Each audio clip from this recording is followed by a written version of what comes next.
with 2 stars likely to miss the Royal Rumble and more. This is Wrestling Hub. My name is John and you're watching the Wrestling Report for January 14th. Before we get into the rest of the video, make sure you subscribe to Wrestling Hub and turn on all notifications to stay up to date with everything in the world of pro wrestling.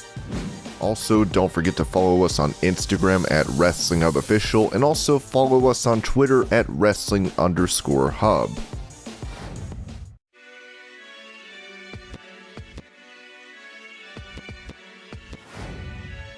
NWA World Heavyweight Champ Chris Adonis, known to WWE fans as Chris Masters, recently sat down on Something to Wrestle, talking about his experience working for Vince McMahon's company. During his time in the promotion, he would have wrestlers try to break his Masterlock, something he wasn't sure would work at first. When it was pitched to me, I was like, oh my god, are the fans going to like this? Would I like this as a fan? Is it too basic? Because you were so conditioned at that point. There was so much cool, innovative stuff that was happening that I was worried, because I would always try to frame it where I would try and put my fan hat back on and be like, would I like this? Sometimes I wasn't sure, but credit to Hunter. We came up with the full Nelson. We did the Masterlock challenge. Not everybody was confident at first, but I think it was Hunter who told them to stick it out. We kept rolling it, pushing it on TV, doing the challenges, and building it. It ended up getting over, with him teasing an appearance in the Royal Rumble. We'll have to see if Masters turns up at the pay-per-view.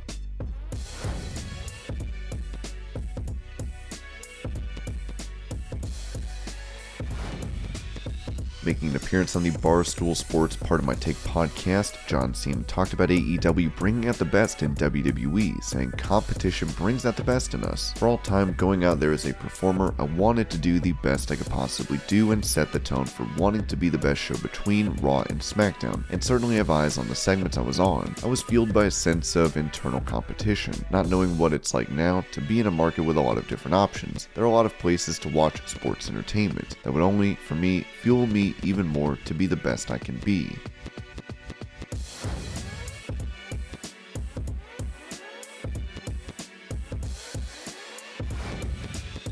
Following their main roster call-up, fans had high hopes for Hit Row. The faction was seen as a breath of fresh air to SmackDown, but all members would end up being cut from the company. Speaking about a potential return to WWE, Top Dolla told Ringsiders Wrestling, "We really know, not just think. We know that we could have revolutionized the business as a whole, as a group. Now, we're still in a position to be able to do that in a different avenue. Swerve was a star in wrestling before he got to WWE. I was a star outside of wrestling before I got to WWE. Now, we're able to attack all avenues instead of the same avenue, but still work together. The door is never closed with WWE either. People go and come back to WWE literally every year. The only problem is, how does it look like the next time? Is it all 4 of us, 1 of us, 2 of us, 3 of us, none of us?"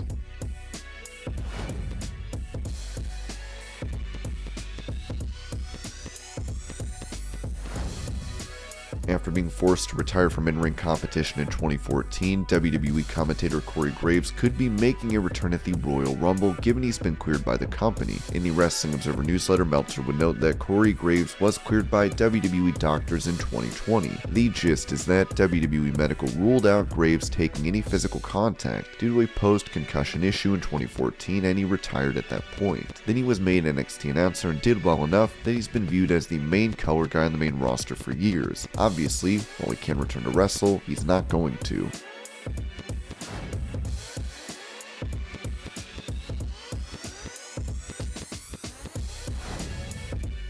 While there is apparently interest from WWE to sign the star, Wardlow recently noted in an interview that he is very happy in AEW and is looking to stay with the promotion. Speaking to PW Insider, he talked about the hate Cody Rhodes receives from fans, claiming that they are simply jealous. Yeah, it's wild, man. I've been affiliated for 2.5 years, almost 3 years now, and I have never had anything but a pleasurable experience with Cody. I mean, he's literally the biggest reason I'm talking to you today, and that I'm in AEW. I have to thank extremely. But yeah, man, I don't know where all that talk comes from. I don't know if it's jealousy, people just hating on him. I've never seen him treat anybody badly, and I've never had a bad experience with him. With Rhodes continuing to isolate himself after being exposed to COVID, it'll be interesting to see what's next for the TNT champion.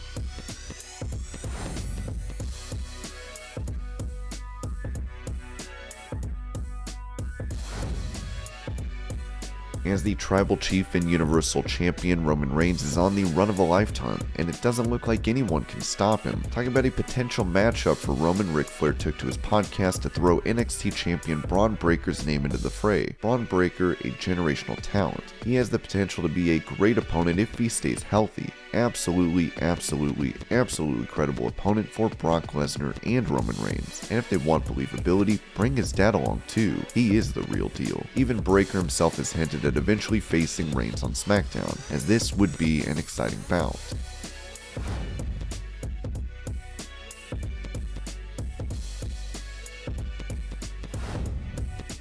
Court Bauer's Major League Wrestling has reportedly filed a lawsuit against WWE for uncompetitive practices due to allegations of WWE blocking a streaming deal, which would have been transformative for MLW. Now, WWE lawyer Jerry McDevitt has responded, with these quotes from him being seen in The Observer this week. "I have not seen the full lawsuit since WWE has not been served. If Tubi breached, then sue Tubi. As to Vice, WWE has no commercial relationship with them, or for that matter, any of the other dozens of content distribution entities with whom MLW could do a deal with if they had a commercially viable product. They put a show on Vice, if memory serves me correctly, after one of the Dark Side shows, and lost most of the audience. I think I read they got 40,000 viewers. No wonder Vice did no further deal."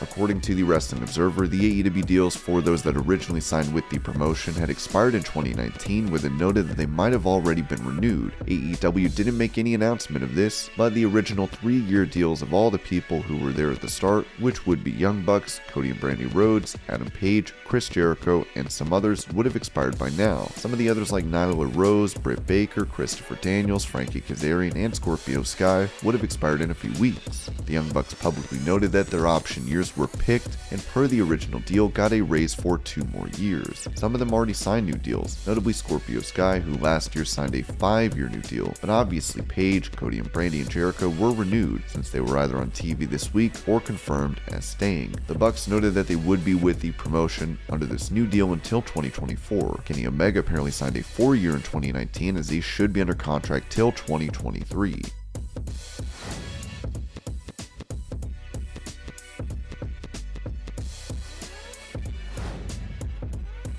With Ring of Honor and New Japan holding a G1 Supercard in Madison Square Garden for 2019, it has been noted by The Observer that Triple H allegedly attempted to get MSG to cancel that booking. Has WWE worked to keep different wrestling companies out of venues that they run? Absolutely. That's happened since the beginning of time. It's one of the reasons why there's only been 2 shows scheduled, I believe, for Madison Square Garden. One of them ended up being moved to the Felt Forum, which was the Triple H show that they weren't able to block. They did. The Ring of Honor and New Japan show a couple of years ago. They sold out on the first day, and WWE did get that blocked. Paul Levesque called up Madison Square Garden and said, "We don't want you booking that show."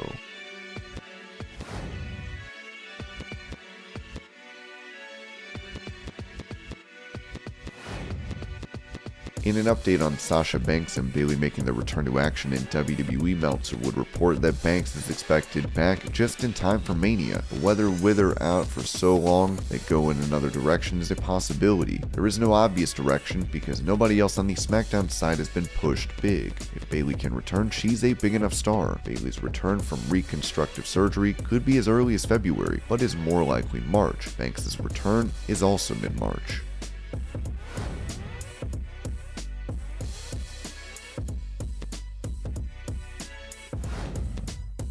Speaking of Sasha Banks, with her out of action due to injury, she will be missing the Women's Royal Rumble. On top of that, it was reported by The Observer that the company had big plans for the star at WrestleMania 38, as she was set to go one-on-one with Charlotte Flair. She is expected to return just before Mania, so we'll have to see if this match is going to take place.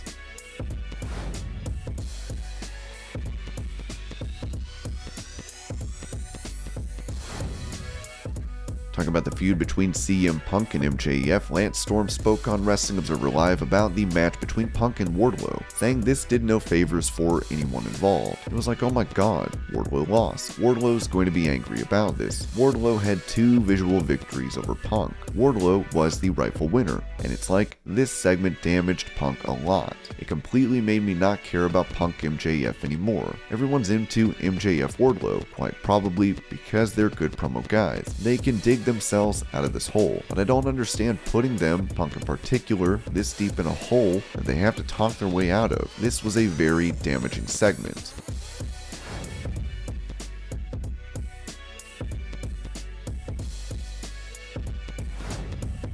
When it comes to stars set to miss the Royal Rumble, it looks like we can add Drew McIntyre's name to that list. The former WWE champion has been off programming due to injuries not disclosed by the company, with it reported that he is suffering from neck issues. With him recently undergoing tests on his neck, Meltzer would note that he is expected to miss the Royal Rumble match this year. It is believed that he will be back in time for WrestleMania in April, as WWE apparently had major plans for the star prior to his injury.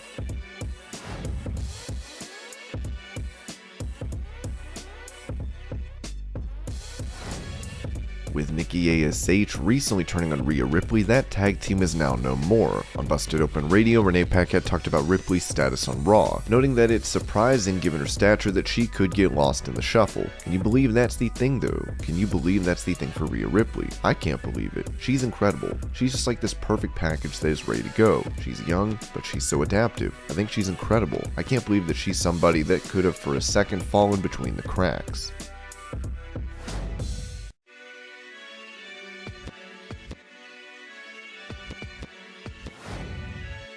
On this podcast, AEW commentator Jim Ross talked about his experience working for Tony Khan, saying he appreciates not having to deal with Vince McMahon yelling in his headset. Anyway, it's been a fun ride. Tony Khan facilitates that Tony Khan is a big fan of Tony's. Tony is a big fan of mine, and I think he kind of living the dream right now. I know I am. I love it. He lets us work, he's not in our ear, he's not cursing, he's not yelling and screaming and acting possessed. He just treats people really good, and the better you treat people, the more they are going to invest in making your business better. They're no pissed off all the time or frustrated. Negative energy, that's not telling me. So it's good for us. And this was your Pro Wrestling News Update. I hope you're all having a great day. Thank you so much for watching, and I'll see you later.